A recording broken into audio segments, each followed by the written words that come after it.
Selamat pagi, Bapak Ibu dosen serta rekan-rekan sekalian. Pada kesempatan ini, kelompok kami ingin mempresentasikan penelitian kami yang berjudul Tinjauan Konseptual Work-Life Balance. Sebelum masuk ke pembahasan, kami ingin mengajukan satu pertanyaan untuk refleksi bersama. Apakah bekerja lebih lama selalu berarti bekerja lebih baik, atau justru berdampak pada kehidupan personal kita? Next. Dalam praktik kerja modern, tuntutan pekerjaan seringkali menempatkan karyawan sebagai sarana pencapaian tujuan organisasi, sehingga kebutuhan kehidupan personal berpotensi terabaikan. Kondisi ini menjadikan work-life balance atau WLB sebagai isu penting karena berkaitan langsung dengan kesejahteraan individu. Namun, WLB bukan konsep yang tunggal. Fleetwood pada tahun 2007 menegaskan bahwa WLB bersifat subjektif dan dipengaruhi oleh nilai serta prioritas individu. Hal ini tercermin dalam berbagai literatur, yaitu Sergi Gandhi menekankan WLB pada keterlibatan peran dan minimnya konflik peran. Kitzmeier menyoroti kepuasan subjektif dalam ranah kerja dan non-kerja. Conrad dan Mengel menekankan kesesuaian kerja, sementara Kale dan Burke melihat WLB sebagai keselarasan dengan prioritas hidup. Keragaman fokus ini menunjukkan bahwa hingga kini belum terdapat definisi WLB yang disepakati secara universal, sehingga konsep ini masih digunakan secara beragam dalam penelitian maupun praktik.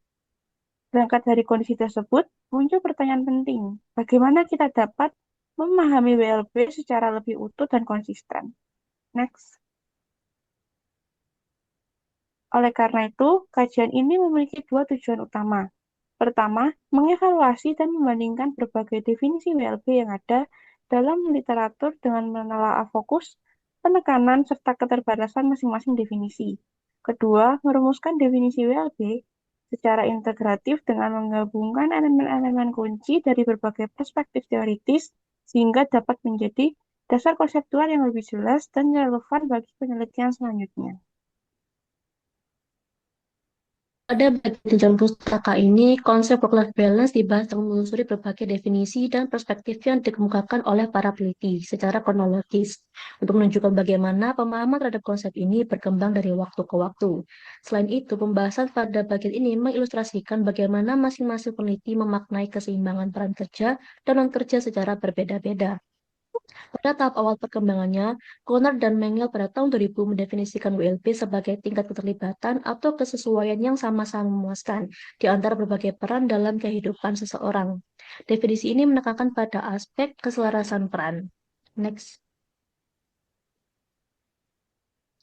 Pemaknaan WLB mulai diarahkan pada pengalaman subjektif individu, sebagaimana dikemukakan oleh Kirchmeier pada tahun 2000 yang menyatakan bahwa WLB merupakan pengalaman kepuasan dalam ranah kerja dan non-kerja. Konsep ini berkembang menjadi lebih terstruktur ketika Kaliat dan Brok pada tahun 2008 mendefinisikan WLB sebagai persepsi individu bahwa aktivitas kerja dan non-kerja dapat berjalan secara selaras dan mendukung perkembangan diri sesuai dengan prioritas hidup yang sedang dijalani. Next.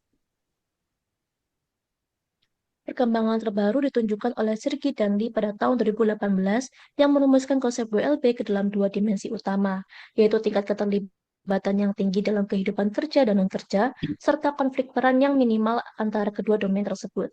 Mereka mendefinisikan WLB sebagai tingkat keterlibatan yang tinggi dalam kehidupan kerja maupun kehidupan non-kerja, dengan konflik yang minimal antara peran sosial dalam kedua bidang kehidupan tersebut.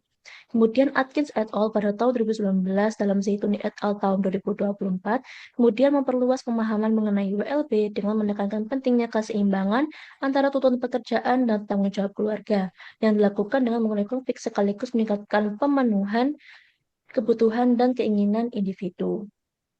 Hal ini diakui dapat memberikan dasar konseptual yang kuat dan relevan bagi pengembang kajian teoritis maupun penerapan praktis. Next. Selanjutnya, saya akan membahas analisis dan sintesis definisi work-life balance. Definisi work-life balance telah berkembang dari sekadar pembagian waktu yang setara antara kerja dan hidup pribadi menjadi konsep yang lebih kompleks dengan fokus pada kualitas pengalaman psikologis dan keselarasan nilai individu. Next. Perbedaan penekanan dalam setiap definisi justru saling melengkapi dan menunjukkan bahwa WLB bersifat fleksibel dan kontekstual. Artinya, keseimbangan ini bisa berubah seiring fase kehidupan dan prioritas seseorang. Oleh karena itu, kami menggabungkan definisi dari Conard dan Mengel tahun 2000 dengan definisi Kirchmeier pada tahun 2000 untuk menghasilkan pemahaman yang lebih holistik. Hasil sintesis ini menekankan bahwa WLB bukan hanya tentang kesesuaian dan keterlibatan antar peran, tetapi juga mencangkup kepuasan subjektif sebagai hasil dari keseimbangan tersebut, sekaligus mengakui sifat multidimensional dari konsep ini. Sebagai contoh, seorang ibu yang bekerja penuh waktu dengan jam kerja yang padat tetap dapat merasa memiliki WLB yang baik jika ia masih bisa menjalankan peran keluarga sesuai prioritas hidupnya, seperti meluangkan waktu bersama anak. Di sisi lain, seseorang yang sering lembur hingga kehilangan waktu untuk diri sendiri dan keluarga bisa merasa tidak seimbang, meskipun secara objektif ia memiliki pengaturan waktu yang baik. Contoh ini menunjukkan bahwa WLB tidak hanya ditentukan oleh jumlah waktu kerja, tetapi oleh keselarasan peran, kepuasan yang dirasakan, serta kesesuaian dengan nilai dan prioritas hidup setiap individu. Oke, dengan demikian, definisi akhir dari konsep ini yaitu work-life balance dapat dipahami sebagai tingkat keterlibatan dan kesesuaian yang memuaskan antara berbagai peran dalam kehidupan individu. Definisi ini merupakan gabungan dari definisi menurut Conard dan Mengel yang menekankan keseimbangan antara peran dan interaksinya, serta definisi menurut Kirchmeier yang menyoroti pengalaman kepuasan subjektif dalam ranah kerja dan non-kerja. Dengan demikian, WLB tidak hanya mencerminkan keselarasan antara peran, tetapi juga pengalaman psikologis individu dalam menjalani peran-peran tersebut. Next. Maka dari itu, kesimpulannya adalah work-life balance adalah tingkat keterlibatan dan kesesuaian yang memuaskan antara berbagai peran dalam kehidupan individu, tercermin melalui kepuasan di ranah kerja maupun non-kerja. Work-life balance menekankan kualitas pengalaman individu, bukan sekedar pembagian waktu atau peran. Perumusan definisi yang jelas penting agar work-life balance dapat dipahami, diukur, dan diterapkan secara tepat, namun tetap bersifat fleksibel dan dapat berkembang sesuai perubahan tuntutan kerja, dinamika sosial, dan tahap kehidupan individu. Next. Sekian presentasi dari kelompok kami. Terima kasih atas waktunya. Selamat pagi.